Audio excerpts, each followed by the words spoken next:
నమస్తే. నేను నమ్మక ద్రోహిని కాదు, వెన్నుపోటుదారుని కాదు అని అంటున్నారు. పార్టీలో చేరిన 6 నెలలకే మీకు ఎంపీ సీట్ ఇచ్చారు, ఎంపీని చేశారు. పార్టీలో చేరి ఎంపీగా గెలిచిన మీకు పిలిచి ఎమ్మెల్సీ ఇచ్చి డిప్యూటీ సీఎం చేశారు. మీకు ఎమ్మెల్యేని చేశారు. మీ కూతురికి ఎంపీ సీట్ ఇచ్చారు. ఇదేంటి నమ్మక ద్రోహం కాదా? ఇది వెన్నుపోటు కాదా? వాస్తవంగా 2013లో నేను అప్పటి టీఆర్ఎస్ పార్టీలో చేరాను. నేను టీఆర్ఎస్ పార్టీలో చేరిన రోజున టీఆర్ఎస్ పార్టీ ఎన్నికలలో గెలుస్తుంది, అధికారంలోకి వస్తుందని కానీ, తెలంగాణ వస్తుందని కానీ, టీఆర్ఎస్ ఉంటుందా కాంగ్రెస్ పార్టీలో మెర్జ్ అవుతుందనే ఒక ఊహాగానాల మధ్యన నేను తెలంగాణ ప్రజల ఆకాంక్షలను గౌరవిస్తూ టీఆర్ఎస్లో చేరాను. నాకున్న ప్రజల్లో నాకున్న సానుకూలతను బట్టి నాకు ఎంపీ టికెట్ ఇచ్చారు.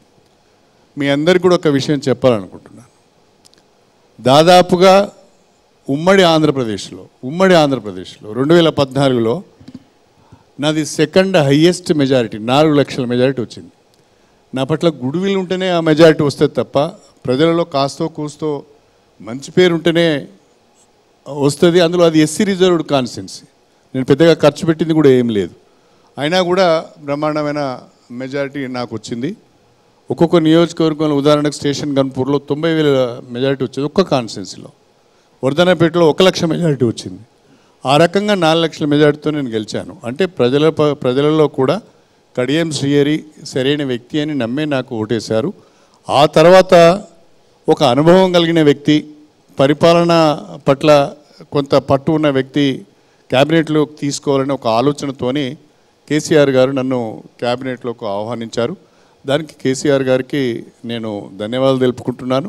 కాకపోతే మారుతున్న పరిస్థితులు, నాయకత్వము వ్యవహరిస్తున్న తీరు కొంత నాకు ఇబ్బందిని కలిగించింది. ప్రధానంగా 2018 ఎన్నికల సందర్భంగా 2017లో జిల్లాల పునర్విభజన జరుగుతున్నప్పుడు, కొత్త జిల్లాలు ఏర్పాటు చేస్తున్నప్పుడు, ఉమ్మడి వరంగల్ జిల్లాను 6 ముక్కలు చేసినప్పుడు దాన్ని నేను తీవ్రంగా వ్యతిరేకించాను. చివరికి వరంగల్ పట్టణాన్ని కూడా 2 ముక్కలు చేసింది. వరంగల్ జిల్లా వేరే, హన్మకొండ జిల్లా వేరే. నేను నా అభిప్రాయాన్ని చాలా తీవ్రంగా అందరి ముందట, ఒకరిద్దరమే కాదు, మా జిల్లా వాళ్ళందరం ఉన్నప్పుడే నేను చాలా తీవ్రంగా విభేదించి ఇది పద్ధతి కాదు, ఆ జిల్లాకు ఒక హెరిటేజ్ ఉన్నది, ఆ జిల్లాకు ఒక ప్రాధాన్యత ఉన్నది, వారసత్వం ఉన్నది, ఆ కాకతీయుల యొక్క వారసత్వాన్ని మనం కాపాడుకోవాలి, ఇట్లా చేయొద్దు అంటే చేశారు. ఎప్పుడైతే నేను వారిని ఆ విషయంలో తీవ్రంగా వ్యతిరేకించానో ఆ రోజు నుంచి నన్ను పక్కన